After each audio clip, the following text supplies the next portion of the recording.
No one remembers the X's, and that's because there's nothing to remember. Out of all the Nicktoons, I'm pretty sure this one is the most obscure, even more so than shows like Monsters vs. Aliens or Bunsen is a Beast. And this is a case where it's not really worth remembering, because it's a terrible show. Right off the bat, the premise isn't really interesting.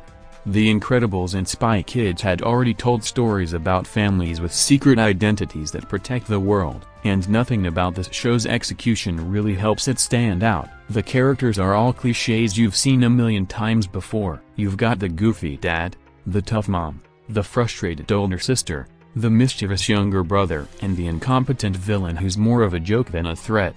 They have names, but after watching an entire episode you'll have forgotten them. The only somewhat unique character is Homebase, mainly because his attitude contrasts the rather obnoxious X's family well. The rest of the characters are just sort of there. They definitely exist, but because they never really do much, they're just more vehicles for cliched jokes. There's a rival family called the Wise, but they're generic sitcom rivals who are way better at everything compared to our main characters, but are actually jerks. I'd mention Brandon, the nephew of Glowface, who is also the main villain by the way, but he's a generic character who's only there to be Tuesday's love interest. They don't even do much with the idea of him being related to the head of a bad guy organization. At least we got a generic love triangle episode with the Wise daughter. Love triangles are always awesome, aren't they? Anyway, the character archetypes this show uses were already worn out in the mid-2000s,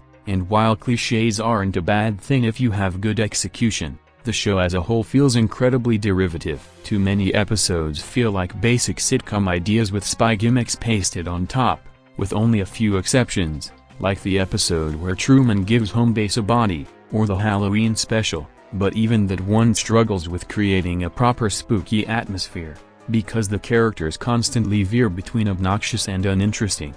Speaking of being obnoxious, what makes the show even worse is how bad the humor is. Far too many jokes rely on the X's being weird and misunderstanding how a normal family behaves. When it comes to humor, that's really all the show has to offer, because every other attempt at a joke is just incredibly generic. I mentioned earlier that having cliched characters isn't bad if the execution is good, but that's exactly where the show keeps messing up. It's unable to execute the premises it has in a unique way. It doesn't tell jokes in a unique way. Pretty much everything about it is derivative. You've seen episodes about parents and kids swapping roles, or episodes about characters doing favors for another in order to get something they want, or about a character accidentally becoming a hero. That one has a very subtle title, doesn't it? It doesn't even have an interesting rogues gallery, something that any kind of action show would benefit from. Glowface, the main villain, is just a generic moron who's less of a threat and more of a joke,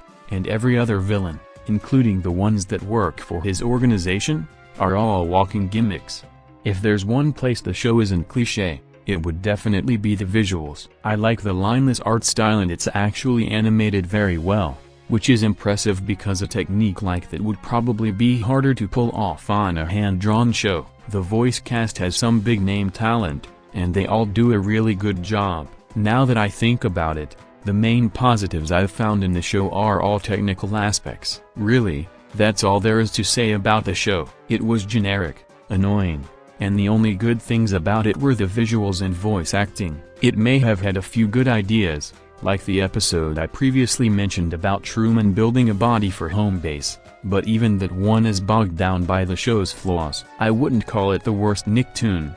There's stiff competition there, but it's still really shitty. Thank you all for watching. Remember to like and subscribe, and I'll see you all next time.